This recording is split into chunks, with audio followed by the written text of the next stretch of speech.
Nanti di spesifiknya Pak Asep lah yang akan menjelaskan. Gitu. Namun demikian, ini memastikan bahwa ya sudah sekian lama yang tidak pernah ada ya untuk UTT dengan menggunakan pemerasan, biasanya suap gitu. Tapi ini merupakan terobosan yang menurut saya justru akan bisa memberikan keberanian kepada masyarakat. Kalau merasa diperas, merasa dipaksa dalam proses pelayanan publik, ini bisa dilaporkan. Gitu. Jadi saat pejabat yang memiliki kewenangan, kekuasaan, tetapi menyalahgunakan dua hal tersebut, maka masyarakat itu bisa melaporkan ya kepada KPK, kepada aparat penegak hukum untuk dilakukan proses penegakan hukum. Gitu. Pak Asep silakan tambahkan. Terima kasih pimpinan. Menyambung dari yang disampaikan oleh Bapak Ketua, ini agak melompat ya langsung ke yang Mas Sabir dulu. Jadi benar bahwa selama ini kebanyakan, bukan tidak pernah 12A itu juga ada pernah beberapa kali.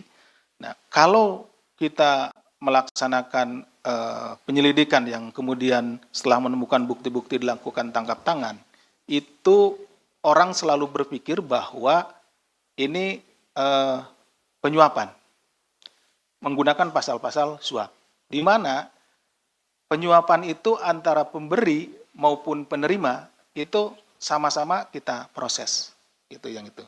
Padahal kebanyakan di lapangan gitu ya, dalam prakteknya si pemohon ini dari masyarakat ataupun dari perusahaan, mereka sudah lengkap, sudah melengkapi persyaratan dan lain-lain, tetapi karena si oknum penyelenggara negara ini menginginkan sesuatu, lalu tetap mempersulitnya, harus menyerahkan atau memberikan sejumlah uang.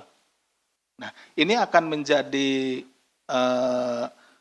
kemudian salah ketika kita menerapkan pasal suap, karena mereka sesungguhnya sudah melengkapi dokumen-dokumen, persyaratan dan lain-lain, dan akhirnya kalau kita kenakan suap gitu ya, itu dua-duanya kan harus diproses, dan ini akan memberikan efek negatif terhadap penegakan hukum tindak pidana korupsi. Pertama, salah penerapan pasal. Yang kedua, menjadi keengganan bagi para pihak. Yang sebenarnya mereka kan diperas nih.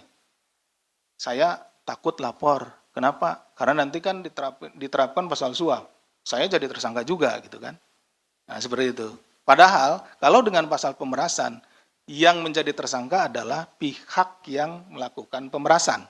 Gitu. Ini seperti tadi disampaikan oleh Pak Ketua, mudah-mudahan ini menjadi trigger supaya masyarakat dalam pengurusan ya apapun itu yang merasa sudah melengkapi persyaratan gitu ya, persyaratan yang sudah lengkap dan lain-lain, lalu masih diminta sejumlah uang oleh oknum, segera laporkan.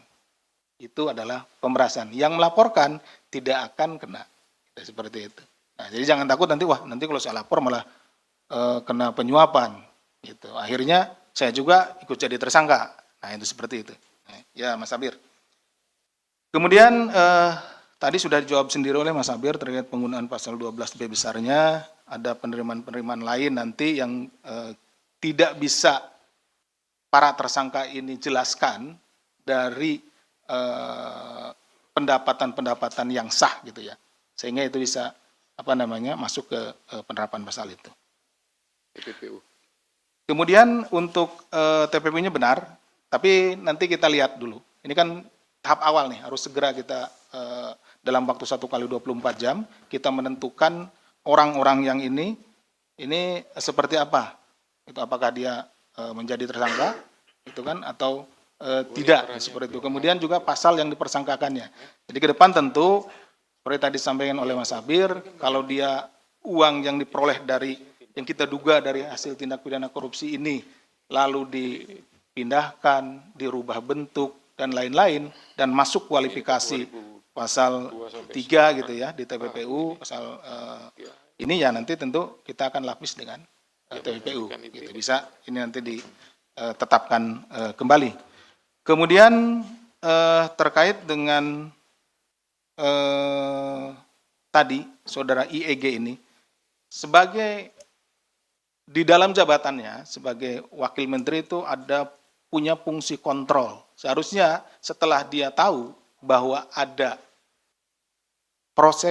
proses yang tidak benar di dalam pengurusan K3 ini, sertifikasi K3 ini, dengan kewenangan yang dimilikinya, dia harusnya segera melakukan upaya untuk memberhentikan atau menghentikan proses-proses pemerasan ini.